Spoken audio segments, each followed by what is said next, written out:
posso dizer que sou doble chapa, assim, porque na verdade atribuo um peso grande a uma primeira infância, que eu vivi em Caxias e tal. Mas a rigor a minha família só passou por Caxias, né? Se mudou para lá em 1957 e eu nasci 2 anos depois, 59, e em 1965 viemos para Porto Alegre. A partir do momento que o meu irmão parte para a militância política e para a guerrilha, para a luta armada depois, e para a clandestinidade, e que coincide, é claro, né, com o fechamento do regime mesmo, o AI-5 e tal, o período do Médici ali, que comecinho dos anos 70, os outros irmãos, a família começa a se dissolver, assim, coincide também com a separação dos meus pais um pouquinho antes, em 67, meu pai sai de casa, tudo vai sucedendo, assim, um desmoronamento dessa família margarina, digamos. Então, de uma casa onde, né, 10 anos antes éramos 9 pessoas, né, pai, mãe e 7 filhos, em menos de uma década se resumia a eu, uma irmã e minha mãe, né? E numa situação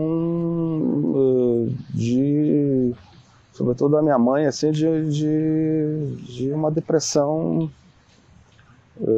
se não clínica, né, mas assim, invisível, uma tristeza cotidiana em função da história do meu irmão, que estava desaparecido, né, ficou 7 anos nessa condição de desaparecido político, até que se localizou um corpo dele em 1979. Né. Lembro muito das histórias dele com o irmão, porque eles eram muito apaixonados assim, um pelo outro. Imagina, para mim e para os outros irmãos, né? Ele é mais velho, ele é um personagem mesmo muito forte, por essa militância, por essa combatividade e tal, e além disso era poeta, né? Tem lindos poemas dele, tem quase uma obra tenra, poética ali de um jovem poeta, então, que foi publicado, né, que o livro dele chama Condições Ideais para o Amor, né, um livro que a Suzana e com a organização do Antônio Oshel fizeram acontecer, né, com poemas dele, com textos e cartas dele da Suzana, então, dele para a Suzana. Enfim, era um personagem admirável por si só. Eu acho que não é só, não sou só eu, não estou sozinho nisso. Agora, para mim, era o mais velho ou o mais novo, era um pai herói, de alguma forma, né? Eu achava muito lindo os dois. O Luiz Eurico era como se fosse o pai dele, né? Eles tinham se separado há pouco tempo. Então, acho que o Luiz Eurico ocupou esse papel de pai. E acho que ele tinha uma influência muito forte no menino, até pelas coisas que o Ney conta, de o que ele ia ser quando crescer. Ele deve ter contado essa história. Então, eu com 7, 8, 9 anos, estava vivendo isso. Estava aprendendo a dizer, para deleite do Luiz Eurico, me ensinou e dos seus amigos, me ensinou a dizer para os amigos dele, para os colegas, quando chegasse lá e perguntasse o que tu vai ser quando crescer? Eu dizia, eu vou ser guerrilheiro. Eu me lembro dessa história na época, essa história é maravilhosa, né? A professora se assustar porque uma criança não pode dizer o que vai ser quando crescer, entendeu? É muito legal. A professora perguntava, o que tu vai ser quando crescer? Ele dizia, eu não posso dizer, eu não posso dizer, eu não posso dizer. E a professora mandou chamar a mãe. O que aconteceu com a mãe e a professora, eu não me lembro. Mas por que ele não podia dizer? Porque ele ia ser guerrilheiro. Então, o Ico ensinou ele que ele ia ser guerrilheiro, mas que ele não podia dizer para ninguém. Coisa mais querida.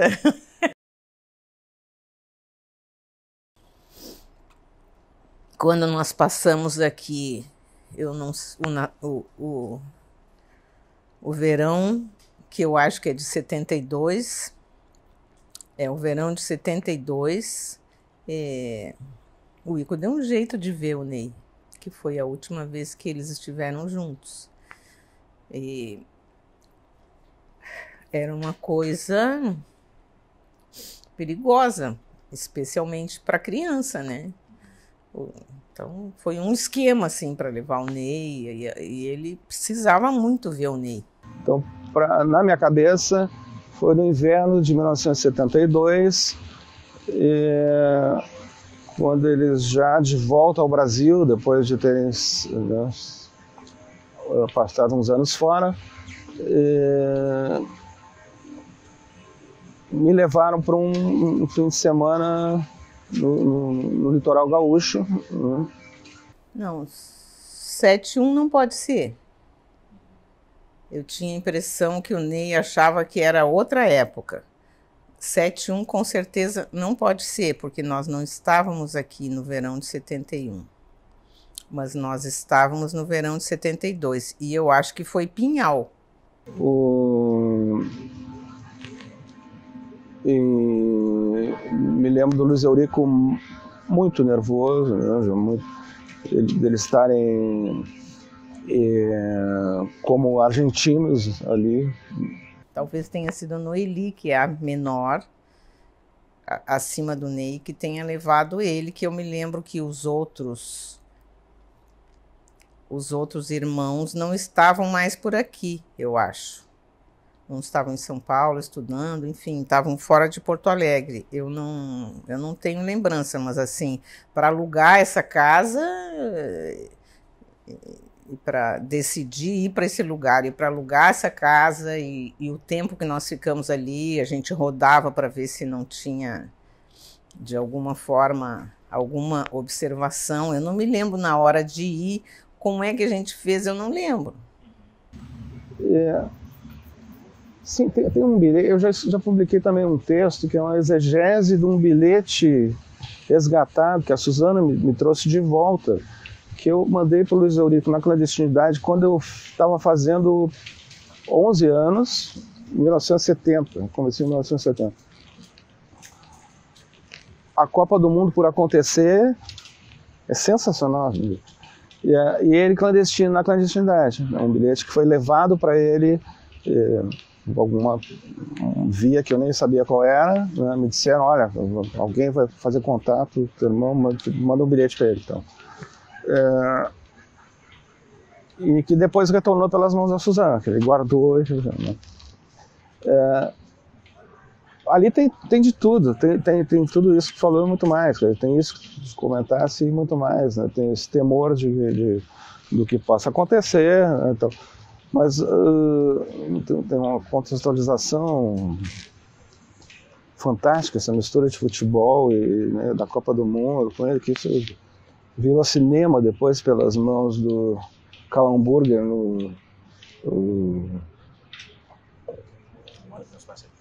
O Ano que Meus Pais Saíram de Férias. Aqui é um filme que eu me enxergo muito ali naquele. Mas assim, menos de 2 anos depois, o Luiz Eurico já estava desaparecido. Eu lembro assim, que eu soube depois, aí não foi dele contar, que foi em 69, quando o DOPS começou a procurar o Luiz Eurico, que ele tinha sido condenado pela tentativa de reabertura do Grêmio do Julinho. Esse é o motivo da condenação, 6 meses de prisão. E eles foram na Calduro. E o Ney estava em casa, e não me lembro quem era outra das irmãs que estavam em casa. E o Ney fazia de conta que estava doente, eles falavam com o Ney, e o Ney caía, dormia, é uma coisa assim, que é... Imagina uma criança desse tamanho, em 69 ele tinha 10 anos, entendeu? Tendo a percepção de que ele tinha que enganar a polícia pelo que pudesse acontecer dentro da casa, para o irmão, enfim. Eu já muitas vezes pensei nisso, no quanto deve ter sido difícil para ele entender, né? E de que forma o Luiz Eurico explicou isso para ele a ponto dele dele absorver e dele ter uma relação normal com isso, né?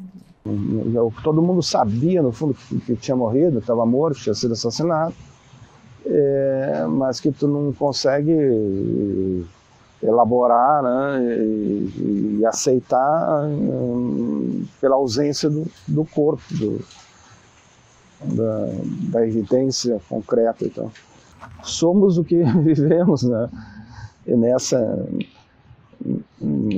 nesse período até o final da adolescência, justamente onde a gente está sendo moldado estruturalmente, né? O que vem depois vem para a gente adaptar, né? Modificar dentro do possível, mas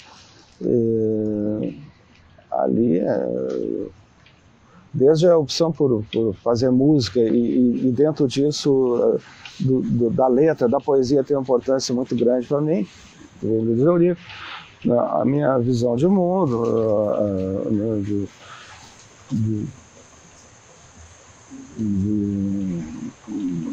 pelo que vale a pena lutar, etc.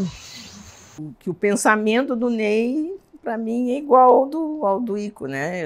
Eu, quando imagino o Ico vivo, eu imagino ele vivendo e pensando e tendo o mesmo tipo de projetos de vida, né, que o Ney tem. Ele fez aquela música em homenagem ao Luiz Eurico, né, pelo que eu sei. Ele sempre queria fazer uma música em homenagem ao Luiz Eurico. Ele pensou, acho que uma época, em musicar algum poema dele depois. 68 foi barra, plena ditadura, plena resistência, plena tropicália, plena confusão.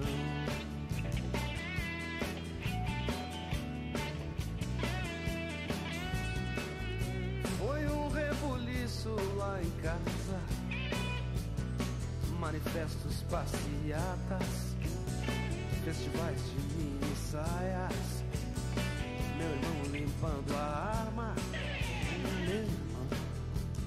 Lembro muito bem, foi até um problema a gente achar o groove dessa música.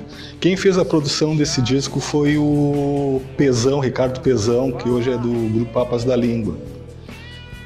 Honestamente, eu não me recordo de onde saiu essa ideia da guitarra ficar respondendo a voz do Ney. Isso eu não me recordo, mas foi uma coisa que aconteceu, na minha opinião, assim, foi um momento para mim maravilhoso, né? Para ter meu espaço para poder mostrar inserir a guitarra de uma forma mais contundente dentro do trabalho do Ney. Pelo fato do tema que se tratava essa música, né? Então, para quem viveu a ditadura, né?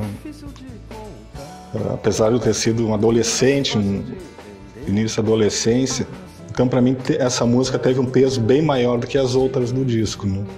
Eu acho que aquilo ali é ele falando com os Eurico.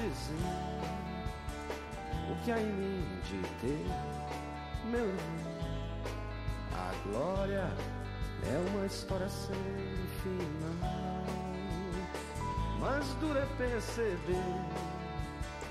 Se eu fosse te falar do Brasil de agora, que seria tão igual. Miséria